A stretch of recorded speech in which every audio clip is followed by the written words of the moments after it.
सब सवाल सीधा सीधा नीतीश जी पर है।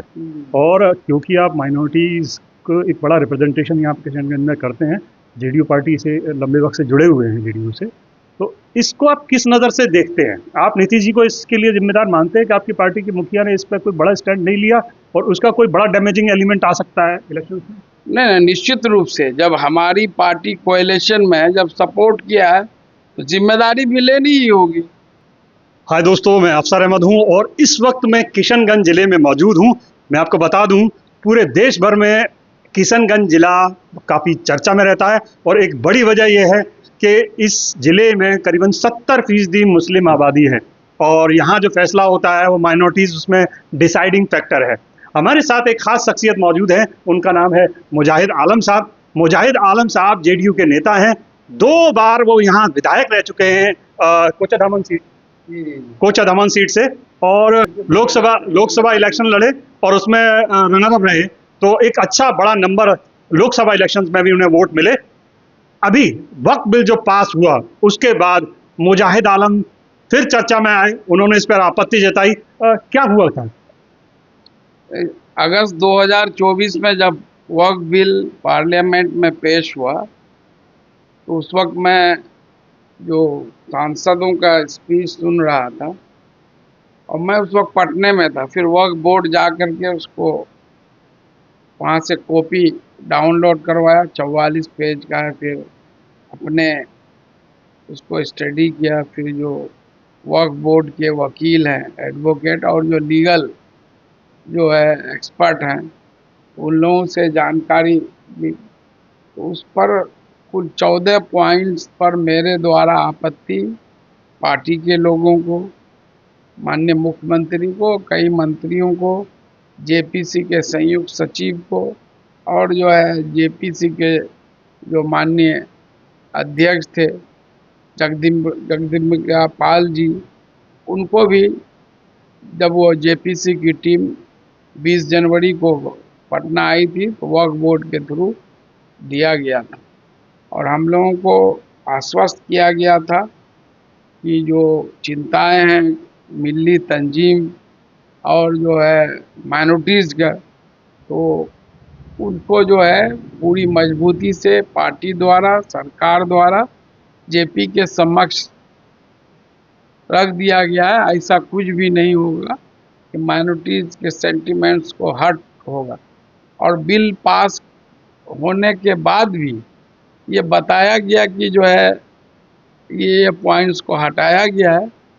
उसमें से 3 को तो ठीक है हटाया गया, लेकिन मेन जो ऑब्जेक्शनेबल था वो नहीं हटा। और पार्लियामेंट में खुद हमारे गृह मंत्री अमित शाह जी बार बार बोले कि जो है कोई भी नॉन मुस्लिम जो है, चाहे सेंट्रल वक्फ काउंसिल हो या स्टेट्स में जो वक्फ बोर्ड होता है, उसमें कोई भी नहीं रहे। लेकिन जब गजट नोटिफिकेशन आया तो वो सब चीज़ उसमें शामिल है। मेरा आपसे जो सवाल है मुजाहिद साहब, वो ये कि आपकी जेडीयू में, क्योंकि आप ये एक तरह से सीमांचल में आपको बड़ी अपॉर्चुनिटी दी गई। अगर मैं देखूं तो 16 जो प्रत्याशी लोकसभा के लिए लड़े उसमें से अकेले आप मुस्लिम थे जेडीयू के। तो उस लिहाज से जिस तरह का ट्रस्ट जेडीयू ने शो किया, लेकिन आपकी बात नहीं मानी। आपने 14 संशोधन दिए, लेकिन बातचीत में ऐसा लगता नहीं कि उन्होंने उसका कंसिडर किया। क्या हुआ था? वो मीटिंग हुई थी क्या जेडीयू के अंदर इसको लेकर? नहीं, उसके लिए मीटिंग निश्चित रूप से हुई थी। हम लोग इंडिविजुअली भी सारे सीनियर मिनिस्टर मुख्यमंत्री से मिलकर अपने भावनाओं को, लोगों की जो भावना है उनसे अवगत कराया। और पार्टी दफ्तर में एक मीटिंग हुई थी जिसमें अमीर शरीयत और दीगर जो मिली तंजीमें हैं उसके जिम्मेदार थे। हमारे प्रदेश अध्यक्ष उमेश कुशवाहा जी थे, माननीय मंत्री विजय चौधरी जी, अशोक चौधरी जी, माननीय अल्पसंख्यक कल्याण मंत्री जमा खान साहब, केंद्रीय मंत्री ललन सिंह जी, और जो है दोनों वक्फ बोर्ड के चेयरमैन इरशादुल्लाह साहब, और जो है आपको अफजल अब्बास साहब जो शिया वक्फ बोर्ड के चेयरमैन हैं, एमएलसी खालिद अनवर साहब, और मैं भी, और दीगर जो मुस्लिम के वहाँ मौजूद थे। वहाँ बहुत डिस्कशन होने के बाद जितने हमारे तंजीमें थी उनसे कहा गया था कि आपको जिन पॉइंट्स पर आपत्ति है वो लोग लिख के दीजिए। तो उन लोगों के द्वारा लिख करके दिया गया था। मैं as an individual, as a Waqf के जिम्मेदार होने के नाते दोनों हैसियत से मैं इस संबंध में लिखित रूप से दिया था। जी। उन पॉइंट्स में जो संशोधन अलग अलग जगह से आए, उसमें से कितने इम्प्लीमेंट हुए जो आप लोगों ने पार्टी को संशोधन बताया कि ये होना चाहिए? नहीं, जो मेजर था वो नहीं इम्प्लीमेंट हुआ। जिससे लोगों में नाराजगी है वो चीज़ें जो है नहीं इम्प्लीमेंट हुई। अच्छा, मेरा सवाल ये है कि जितना मैं पूरा नॉर्थ बिहार, उत्तर बिहार घूमा हूँ, तो जितने भी लोगों से मैं मिला, माइनॉरिटी में बड़ा ज़बरदस्त नाराज़गी है जेडीयू के इस स्टैंड को। ऐसा नहीं लगता कि आपकी पार्टी ने ही आपकी बातों पर, आपकी आपकी चीज़ों पर भरोसा नहीं किया है, आपको ट्रस्ट नहीं किया, आपको भरोसे में नहीं लिया मुस्लिम लीडर्स को, पार्टी के मुस्लिम लीडर्स को? अब जो बिल सामने आया है, जो गजट नोटिफिकेशन, इसमें तो अब तो यही ना कहा जा सकता है कि जो है, जो सभी लोग जितने मुस्लिम लीडर्स थे या जितनी तंजीमें थी, तो सारे लोगों ने जो है जब कहा, और उन चीज़ों को जो मेजर ऑब्जेक्शन थे उनको नहीं कंसीडर किया गया, जिनसे यहाँ पर विवाद होता है, जो दो कम्युनिटीज के बीच कन्फ्लिक्ट बढ़ने का खतरा होता है, तो कंसीडर नहीं किया। कोई भी कानून लोग बनाते हैं तो भाई, आप बोल रहे हैं वक्फ तो भाई एक इस्लामिक कंसेप्ट है। ये कोई सरकारी एजेंसी नहीं है या कोई ट्रस्ट नहीं है। जैसा रिज्जू जी बार बार बोले, ट्रस्ट अलग चीज़ है, वक्फ इस्लामी कंसेप्ट है। और आपको हजारों साल पहले से जो है ये होते आ रहा है, और वक्फ अल्लाह के नाम पर होता है। जो आदमी अपनी संपत्ति वक्फ करता है, वाकिफ, तो उनकी मंशा होती है कि भाई हम इस संपत्ति को वक्फ करते हैं और इसके आमदनी से, चाहे एजुकेशन में हो, इलाज में हो, बेवाओं गरीब की जो है फलाह बहबूदी के लिए, वेलफेयर के लिए उसको कर। तो मेन चीज़ वो होता है, ना कि मेरा उसमें विल कुछ चलता है। वाकिफ का जो विल है, जिसके तहत उन्होंने वक्फ किया है, न सरकार की इसमें चलेगी। मेरा जो मुजाहिद साहब सवाल है वो स्पष्ट ये है कि जेडीयू ने एक मतलब सरकार, मतलब अपने अलायंस के मुताबिक एक स्टैंड लिया है। क्या राजनीतिक नुकसान उसे हो सकता है इस बार के विधानसभा चुनावों में? आप क्या कहते हैं?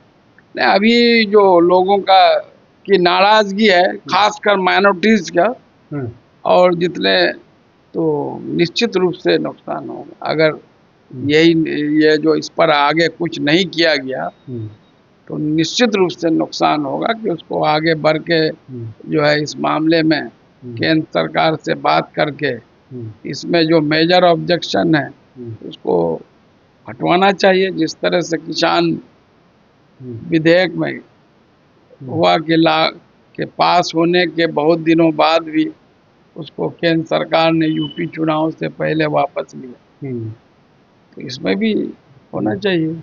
अच्छा, मुझे ये बताइए कि क्या माइनॉरिटी ने, जितने भी आप, जैसे आप पार्टी के लीडर हैं, क्या आपके ग्रुप ने कोई प्रॉपर तरीके से इसको कन्वे किया पार्टी के अंदर, डैमेज कहाँ हो सकता है इलेक्शन में?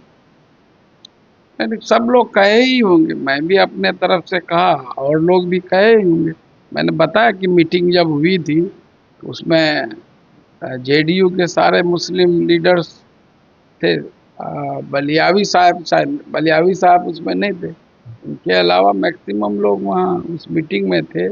हमारी जो मिल्ली तंजीमें, इमारत शरिया और दीगर तंजीमें, उनके भी जिम्मेदार थे, और पार्टी के भी सीनियर लोग थे। ये मुख्यमंत्री के निर्देश पर ये बैठक हुई थी। उसके बाद भी नहीं सुना गया? निश्चित रूप से। अच्छा, ये बताइए कि अब क्या आपका अगला कदम है? पार्टी ने नहीं सुना, और आप जिस जगह हैं, ये माइनॉरिटी डोमिनेटेड एरिया है, बहुत सारी चीज़ें माइनॉरिटी डिसाइड करती हैं यहाँ पे। आपका अगला कदम क्या होगा? क्या आप पार्टी से या जेडीयू से ही आगे बढ़ेंगे, या कुछ और प्लानिंग है आपकी? नहीं, मेरा एक ही है, पार्टी पॉलिटिक्स से ऊपर उठकर कभी हम ये जो है सांप्रदायिक सत्ता पर बात नहीं कर, कभी कंप्रोमाइज नहीं करते, सबको लेकर चलते हैं। तो मेरी यही है कि अभी भी जो है इस बिल पर जो है सरकार विचार करे और जेडीयू को पहल करनी चाहिए, पहल करके जो ऑब्जेक्शन है उसको हटाइए या बिल पर ही रोक लगा दिया जाए। ये कैसी बात है, आप जिनके लिए बिल ला रहे हैं वही नाराज हैं और ये झूठ का प्रोपेगेंडा है कि पसमानदा मुस्लिम फलाना मुस्लिम बहुत खुश हैं। मैं तो बिल पास होने के बाद 10,000 लोगों से भी मिला हूँ, लेकिन मुझे आज तक एक भी नहीं मिला माइनॉरिटीज का आदमी जो इसके समर्थन में बोला। मैं अपनी बात बता रहा हूँ, लेकिन मीडिया में आप देख रहे हैं कि फलाना आदमी दिया कि वो पर ये मैं, अब वो कौन लोग हैं नहीं पता, लेकिन फील्ड पर मैं लगातार लोगों से बीच रहता हूँ, क्षेत्र में रहता हूँ। अभी भी देखे होंगे सारे रूम भरे हुए, जबकि मैंने कोई सांसद हूँ नहीं मिले। तो अभी तक तो मुझे नहीं मिला, लेकिन सरकार अपनी पीठ थपथपा रही है कि हम ये किए वो किए। ये 2013 का कानून जो है बहुत कांग्रेस ने गलत लाया था, उसको हम ठीक किए। तो भाई 2013 का बिल में आप जानते ही होंगे, उसके पक्ष में शाहनवाज हुसैन साहब पार्लियामेंट में बोले हैं, ठीक है। आपको मुख्तार अब्बास नकवी साहब राज्यसभा में बोले हैं और सर्वसम्मति से बीजेपी उसको पास किया है। जो चीज उसकी पार्टी सर्वसम्मति से पास कर दिया है, आज उस पर सवाल कर रहा है, तो बीजेपी के जो लोग अपनी ही पार्टी पर सवाल या निशान, वो भी जिम्मेदार हैं। वो जो कह रहे हैं कि उस वक्त बहुत गलत हो गया था, हम सुधार, आपको अगर वक्त में सुधार ही करना था आप कीजिए ना भाई। जितने लोग कैप्चर किए हुए वक्त की जमीन, इंडिविजुअल्स हैं, मुस्लिम है ज़्यादातर, गैर मुस्लिम भी है, सरकार भी है, तो उसको एक फार्मूला लाइए कि उसको खाली करना है। जी, एक सवाल मैं आपसे पूछूंगा, जैसे ही ये बिल पास हुआ तो सबसे ज़्यादा अगर किसी पार्टी में हंगामा देखने को मिला वो जेडीयू थी। कई मुस्लिम नेताओं ने कई इस्तीफे की बात की, कई पार्टियों के इस्तीफे गए हुए, बहुत सारे मतलब रिएक्शंस आए। लगता है कि मुस्लिम धड़ा लगभग अलग हो रहा है जेडीयू से। नहीं, उसकी वजह है ना, नीतीश कुमार जी मुस्लिमों के लिए बहुत काम किए, तो फिर यहाँ बीजेपी के, लेकिन इसमें ऐसा हो गया, इसलिए लोगों की माइनॉरिटीज की ज्यादा नाराजगी है। ये ऐसा नहीं एक्सपेक्ट नहीं कर रहे थे, इसलिए नाराजगी ज्यादा है। इस पर कोई फैसला आपकी तरफ से, कोई स्टेप है कि आप पार्टी में रहेंगे या पार्टी छोड़ेंगे? इस मुद्दे पर आप क्या, मतलब आपका क्या स्टैंड है? आप पार्टी में रहेंगे, पार्टी के मुद्दे को समर्थन करते हैं या विरोध करते हैं? मेरा स्टैंड यही है। मैं इस मामले में माननीय सर्वोच्च न्यायालय में भी रिट पिटीशन दाखिल किया हूँ। कल मैं दिल्ली में हूँगा, हम अपने वकील का, मैं भी 16 को ये लिस्ट में आए, जितने जैसे माननीय सर्वोच्च न्यायालय द्वारा कहा गया है कि जो है इसको क्लब करके एक साथ सुनवाई होगी। तो मेरे लिए यह है कि ये बिल असंवैधानिक है, दो कम्युनिटीज के बीच नफरत बनाएगा, और जो है ये कैसा कानून है, आप दो आदमी के बीच में, एक आदमी, मेरी प्रॉपर्टी है, कोई आदमी आवेदन दे दिया तो उसमें ये फैसला हो गया कि ये अब मेरी प्रॉपर्टी नहीं हुई जब तक फैसला। ये कैसा कानून है भाई? वक्त की कोई संपत्ति है, कोई आवेदन दे दिया तो बोलता है कि वो आवेदन, वो वक्त की संपत्ति नहीं रहेगी जब तक कि उसमें फाइनल सुनवाई नहीं हुई। इसमें वक्फ बोर्ड के पावर को कम किया गया है।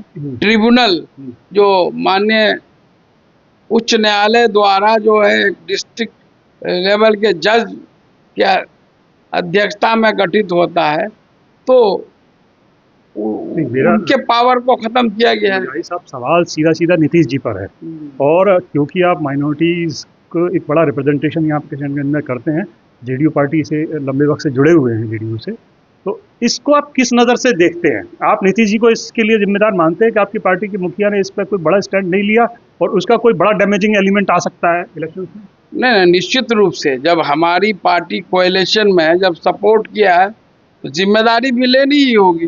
कोई अच्छा काम अगर होता है तो उसका सब जिम्मेदारी लेते हैं, और ये जो है अगर एक गलत हो गया है उसकी भी जिम्मेदारी जितने कोएलिशन पार्टनर हैं सबको लेनी चाहिए। इस इलेक्शन में जेडीयू और बीजेपी, क्या ये अलायंस आपको लगता है उतनी मजबूती से अब खड़ा रह पाएगा जितना पिछली बार खड़ा रहता इस वक्त एपिसोड के बाद?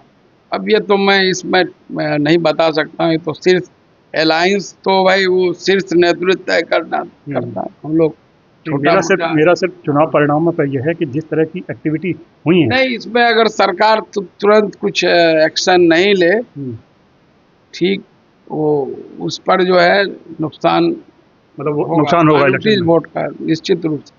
आप देख लीजिए, जब पहले भी पूर्व में भी हुआ है कि जो है बहुत सारे कानून पास हुए लेकिन वापस लिए गए, और फिर दूसरा जो है कि माननीय सर्वोच्च न्यायालय पर उम्मीद है। पहले भी 1986 में मुस्लिम वोमेन प्रोटेक्शन बिल आया था, उसको सुप्रीम कोर्ट ने रोक लगा दिया। शाहबानो केस के बाद जब ये हुआ तो उसको भी जो है सुप्रीम कोर्ट ने रोक लगा दिया, मानना सर्वोच्च न्यायालय में गया है, वहाँ से भी उम्मीद है। और सरकार से मेरी अपील है कि इस पर जो है उचित समय पर जो है अभी वक्त है, तुरंत जो है लोगों के गुस्से को देखते हुए जो इस पर जो है तुरंत फैसला ले कि इस बिल को जो है प्रभाव इसका जो है रोका जाए, वापस लिया जाए, या नहीं तो कम से कम जिस बिंदुओं पर आपत्ति है उसको जो है जो हटाया जाए। एक आखिरी सवाल मैं पूछूंगा, मुझे कई लोगों ने कहा कि जेडीयू की तरफ से इन अंदर खान ने एक मैसेज ये भी है कि हमें मुस्लिम वोट ही नहीं देते, हमें क्या फ़र्क पड़ता है अगर मान लीजिए हमें वक्त पास भी कर दिया और मैं तो पहले से ही वोट नहीं मिल रहा है। आप इस तथ्य को कितना सिरे से सही मानते हैं? नहीं, ये इसको हम सही नहीं, वोट देते हैं कम और बेसी वो अलग चीज़ है। ये नहीं कह सकते कि मुसलमान वोट नहीं देते हैं, हिंदू वोट नहीं, सब लोग देते हैं, परसेंटेज कम बेसी वो होता है। और दूसरे लोग अगर ये बोलते हैं तो बोल सकते हैं, हम तो मैं तो नहीं समझता। जेडीयू को मुस्लिम वोट मिलता रहा है निश्चित रूप से, कभी ज़्यादा कभी कम मिलता है। जी, मिलता रहा, अब तक मिलता रहा। बहुत शुक्रिया मजाहिद साहब हमसे बातचीत करने के लिए। तो साथियों, हमारे साथ थे जेडीयू के सीनियर लीडर और इस मुद्दे पर खुली मुखालफत करने वाले मुजाहिद साहब। और मुजाहिद साहब किशनगंज के इलाके में एक बड़ी पकड़ रखते हैं और ऐसा इलाका जहां कांग्रेस, एमआईएम और आरजेडी अपने लिए बहुत मुफीद मानते हैं, उनके बीच में एनडीए का एक चेहरा है, एक मजबूत चेहरा है। इस चुनावी यात्रा में हम नेक्स्ट किसी मुद्दे पर बातचीत करेंगे, तब तक के लिए नमस्कार।